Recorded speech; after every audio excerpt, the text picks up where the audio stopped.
Hey guys, what is going on? Vicarious Brian here, back with a new episode of Let's Play Aria of Sorrow. So, last episode, I came to a bit of an indecision. I'm thinking maybe I have to go back to explore that big gray blob on the west side of the castle. So we're gonna try and do that as quick as we can.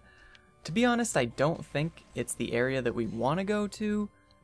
But at the very least, I'm pretty sure it's, something with some merit, some interesting things over there to check out. Maybe some new items.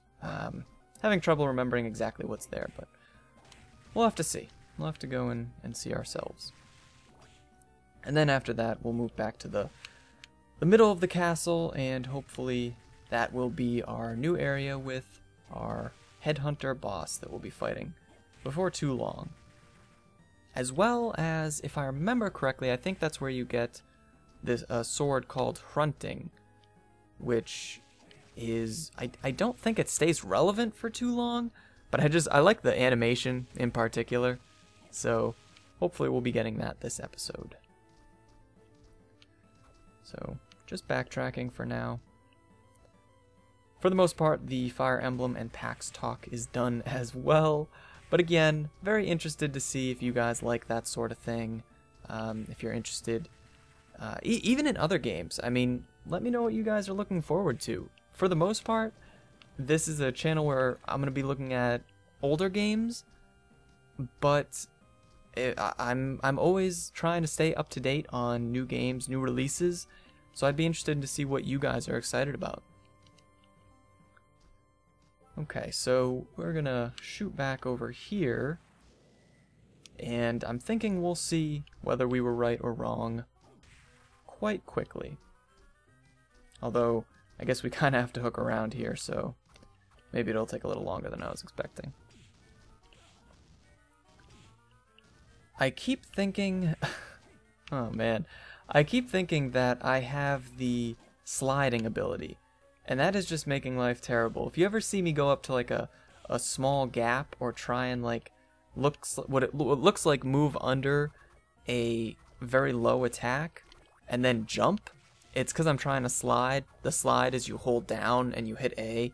So if I'm like crouching and jumping, I'm trying to slide. It's just, I keep assuming that I have the ability, but I don't. Okay, so this is the new area here. It actually, this might be, yeah, I was mistaken. Our next boss isn't gonna be the headhunter, I don't believe. I think it's gonna be a wood golem. And again, I don't have too much of a problem talking about the new bosses because most of the bosses in this game aren't really characters or spoilers from the plot. They're just, random enemies and things like that. Most of the early bosses will actually be late game normal enemies as well, so I think it's the earthen golem, maybe, because that was a wood golem and that wasn't the boss. So I don't know, I can't remember, but we'll know it when we see it, that's for sure. And like a lot of the early bosses in this game, there's a save room pretty close by. In fact, I want to say all of the boss rooms in this game have a save point close by. But I feel like there's one or two exceptions. Maybe Balmora, I think, a late game boss. We have to travel a little bit, but for the most part it's not bad. I've actually been playing Dark Souls a lot lately. I played it close to release and got frustrated right after I finished Anne Orlando. I was like literally right before the bosses there, Ornstein and Smo, which are apparently one of the harder bosses in the game. I didn't even try to fight him. I didn't even have a difficult time necessarily in Orlando, but for whatever reason I just decided to stop there. But I've picked it up recently, and I started a new game just to refamiliarize myself because, it's quite difficult. For me anyway, maybe not most people. Or some people rather. It's a difficult game, I think. I feel pretty confident in saying that. But I've been playing that recently, and one of my major complaints with it is that there usually isn't a save room very close to the boss. I mean, they're close enough. They're not exactly far away, but I know they're trying to make the game more difficult, and I get that, and I think it's kind of cool how they do it. But some of the bosses are just way too hard not to have a save room within, let's say, a minute's travel. Because, I mean, I just recently defeated the Capra Demon, and that save point is anywhere from, like, maybe 2 minutes to, I don't know, maybe 8 or 9 minutes away. So, stuff like that is a bit too much for me. But overall, great game. Definitely enjoying it.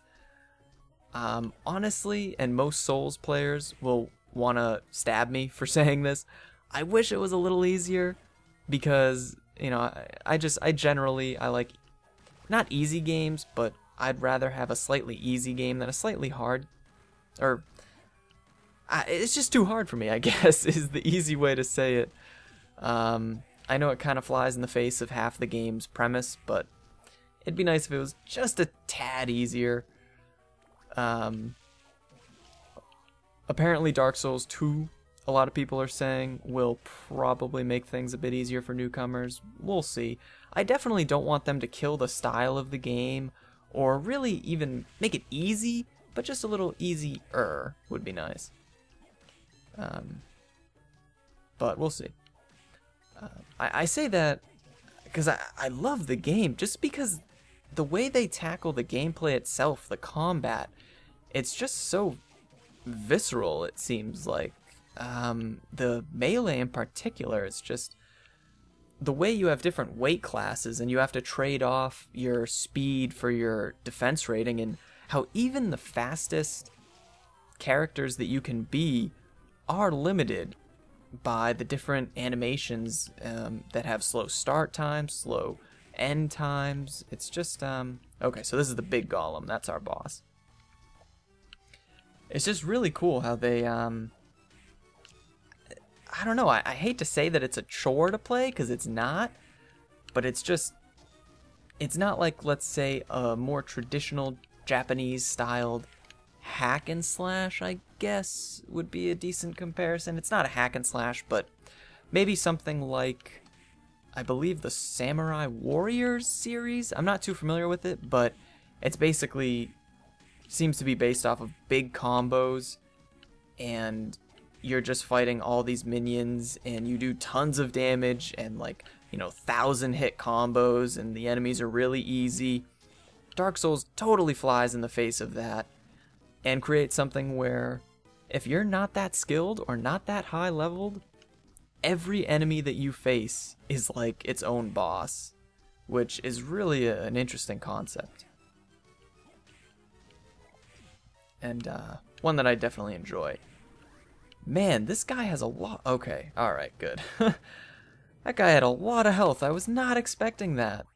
I was playing a little sloppily at points, but that took way longer than I thought. Okay, so here we have the Skeleton Blaze ability, where we can slide. Finally. It's not even a key ability, but man, I just kept thinking that I had it. And that actually opens up the new area. I remember exactly where to go, so we won't have to sort of backtrack and move around for 20 minutes like we did for the last boss. I know exactly where I'm going. If you remember, it was actually, we explored it in the last episode, so it's kind of near that painting that I mentioned was the game over screen. It's close to that, so we'll be going there, and then we'll hopefully be fighting the Headhunter boss. Let's see what to talk about in the meantime. The weather. That's a good old standby. I don't know how cold or how nice it's been where you guys live, but good lord, it has been atrocious here. Well, I shouldn't necessarily say atrocious. I live in New England. Obviously, I'm close to PAX East. Please don't come to my house and, you know, murder me or anything. But For the past week, we've been having single digits temperatures, and it's just been horrendous. I actually own a car, but I like to walk to school just to get out, and it only takes maybe 15 minutes to get on campus from my house, so might as well walk, save some gas. I'm pretty cheap, so might as well. But it has been extremely cold, and I generally like the cold, but some mornings it's tough. When you wake up and it's 7 a.m. and you're walking outside and it's maybe -15 with the wind chill, that just does not set you up for a great day. Recently it's been closer to 50, which, is comparatively nice, but at the same time, I sort of miss it. I'm sort of missing that... Oop, wrong hallway. I'm sort of missing that bone-chilling cold, but who knows. Hopefully we'll get a nice blizzard going. Maybe miss some school, something like that. That would be ideal. Because before I know it, I know that winter is going to be over.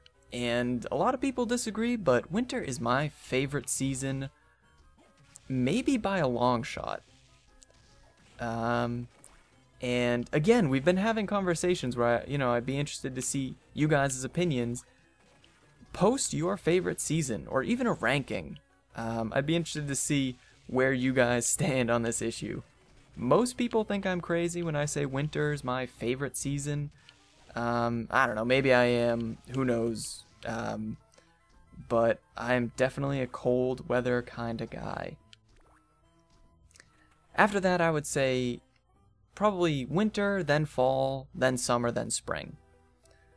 I don't know why exactly. I mean, most people like summer, and summer's pretty good, but I don't know. It's just the warm weather gets grating after a while. I mean, all weather gets grating. In general, I like all this seasons. By the end of the season, I'm usually pretty sick of it, regardless of what season it is. So it's always nice when it changes, but winter is definitely my preferred. Wow, yeah, so we were just talking about the weather. That's terrible. Alright, well here is an interesting mechanic. It's another one of those invisible walls, but you can't necessarily attack below you with a normal weapon, so you might have to use an interesting sort of soul that attacks below you, or the lance. It actually has 2 attack areas, one with that first stab below you and the next in front of you. So that's a nice way to hit that secret wall early in the game, as opposed to wait for a late game soul that you might need. Alright, so this is the area that I've been talking about. I actually missed the name of it. I was trying to hopefully notice that, because clearly I need to memorize where this is, but that's okay. Oh, here we have the Nemesis, which is another one of those key souls. It's not necessary, but Nemesis, Red Minotaur, Lightning Doll, all these souls are definitely nice to have, and good, like, mid-game, more to end-game souls. They're expensive, but very good. But Nemesis, oop, alright, so this guy is actually not a necessary soul, I don't think, but one that we might end up getting later. He stops time, or rather, we need a soul that stops time in order to get him, I think. I don't know, but either way, I think we'll be seeing him later. So the Nemesis soul, which drops from those invisible enemies with the sword, it basically flings a sword out in front of you, up in an arc, so it's good for like flying enemies, things like that. Okay, so here we have the Headhunter. We're going to be fighting him shortly. Might as well equip this strength increasing soul, and I think Durga is okay. I would like a soul that attacks up, if possible, so we're going to go with the Skeleton Soul. It's not that strong, but you'll see why I want to attack up later. So the gimmick of this boss, it has 3 forms, and each one plays totally differently. This first form is, well, it has a woman's head, and this one is pretty easy. You basically stab it and backtrack. She'll just try and stab you, and she has some combos where if she can get you once, she'll stab you a few times. That can rack up some damage, but for the most part, pretty easy. This second one is a little more difficult. He floats around, casts spells at you, but overall not too bad. Pretty easy to dodge. The fire spell can be tough. This electric spell, very easy.